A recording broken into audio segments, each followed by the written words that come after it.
What's up guys, Steve Conroy with Lugaway Junk Removal and Demolition. Some of you guys have been asking for a video on what tools you need to start a junk removal business. So we're at the shop today. I'm gonna show you the necessary tools to start and operate a successful junk removal business. Now, by no means at all am I telling you to go out and buy all of these tools. Because what you'll actually find, and this is a cool perk about working junk removal, is that you're going to acquire a lot of these tools through your day-to-day jobs. So if you find something useful that's in good shape, hang on to it. It will come in handy at some point. If you've been a follower of this channel, I want to thank you for your support. If you're new to the channel, hit the subscribe button, like this video, and comment below where you're from. If you're a junk removal business owner or operator, comment below with your social media links so that we can go like your Facebook page and follow you on Instagram. Now, without further ado, let's dive in. Put the place up, yeah, we know what we made of. Can't get enough of you, boo, I'm a chaser. Face up, now I feel a little major. All right, guys, we are over at the shop right now. Connor's gonna be setting some stuff up. Bad lighting in there, so we got it all set up out here for you. So this is everything we're gonna talk about today in the video. This is all the stuff you need. It looks like a lot, but it can actually all fit in that toolbox right there. So all of these tools are what we're gonna talk about in the video today. And yes, they are necessary, but the three most necessary tools that you're going to need to use every single day. You can't leave your shop without them. You can't leave the yard without them. You can't leave your grandmother's house. You can't leave your mother's house. Wherever you park your equipment, you cannot leave without barrels, a broom, and a shovel. And I'll show you what we're talking about here. So, barrels. Again, I told you you're gonna find a lot of stuff.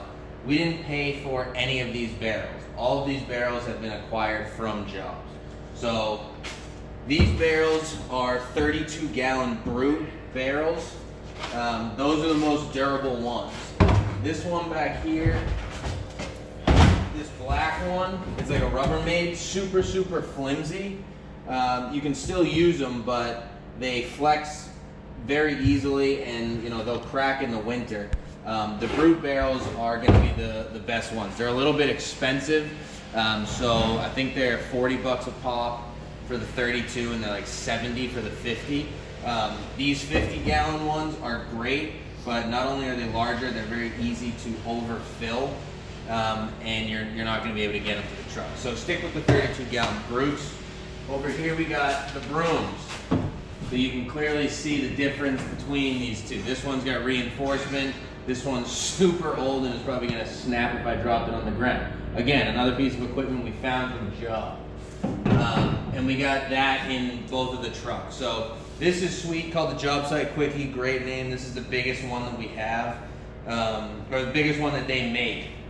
Reinforced here, so it's not gonna snap off if you're putting a lot of pressure on it. I would definitely invest in something durable like this. I do not know, I don't know the cost of those, but definitely get a good broom. Shovels, you got the square, and you got the spade.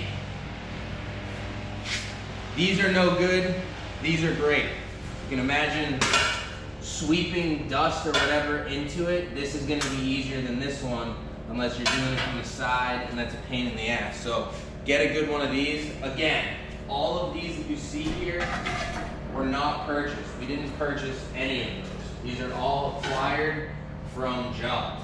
Connor, you wanna bring them in here real quick? Just show them all this stuff. All these extra tools that we don't really use, we're going to be using those in the winter, but all this stuff is acquired from jobs that we do. And if it's decent, we hang on to it, and it kind of works itself out if you ever need any extra tools.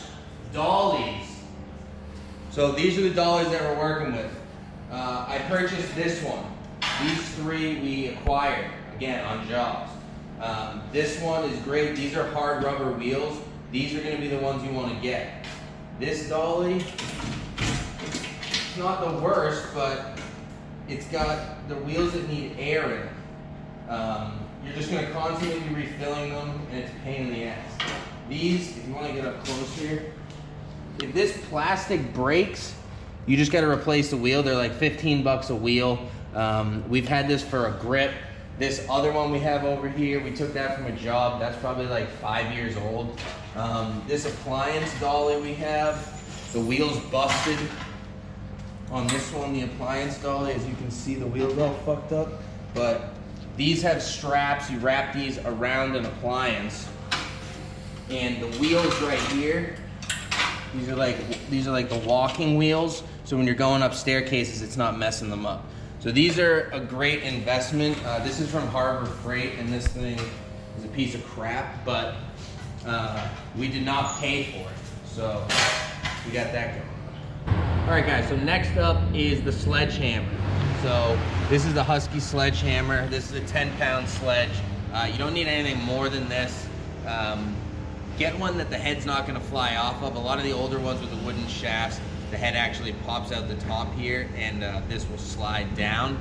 That's not the case with these. These are basically indestructible in my experience. We have a couple of these.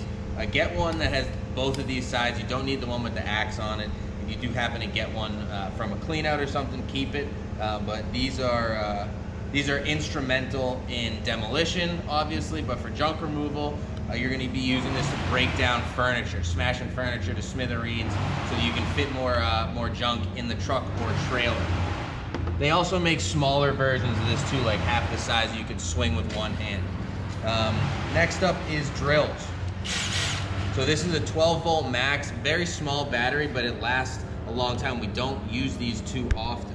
We use these to, if you're taking off doors, if you need to dismantle furniture, bed frames, stuff like that. Drills, we got screwdrivers down here as well.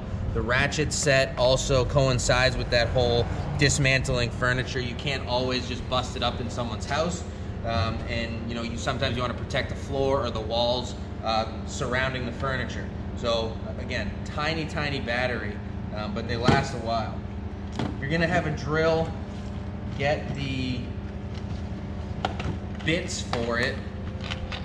You want to get the right drill bits. This has everything you need in it. We've never had an issue with, we don't have the right bit, we can't take that apart. None of that.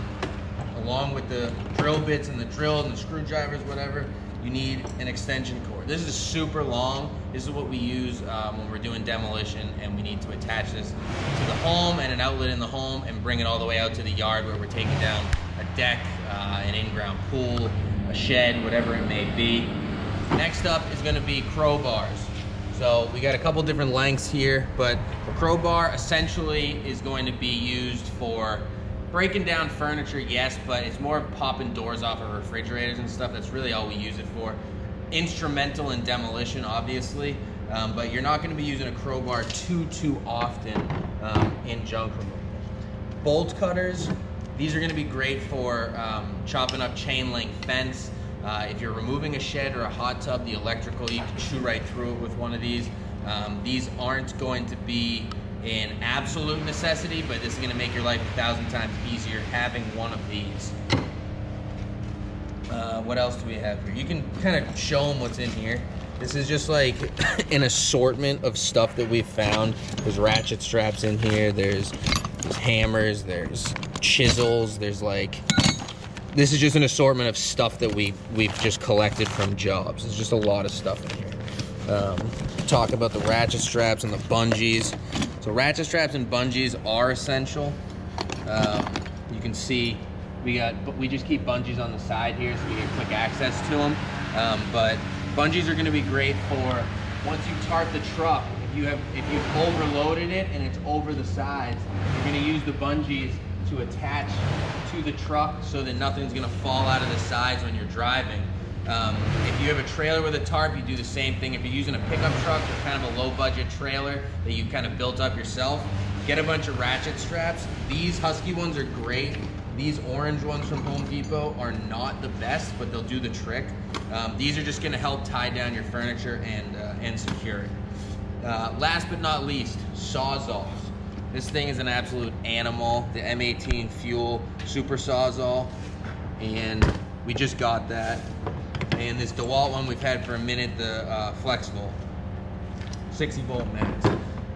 Both of these are the larger batteries, the 8.0 high output and the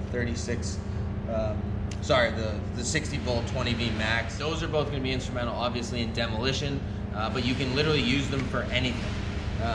These blades here, we use these for yard waste when we're doing tree removal or any sort of brush. You can chop through anything. These wrecker blades, I recommend these to everyone. These are what we use the most of, is why we have 1 pack left. They do last a while, but we just go through them like crazy because they're the go-to blades. These are also great, nail embedded wood with the carbide teeth. They actually last a decent amount of time too, but if there is a significant amount of metal in there, it's not gonna cut through them. We got these blades as well, thick metal. So if you're cutting through like a basketball hoop to get the base off of it, anything like that. These sawzalls are super versatile. They don't always come with batteries.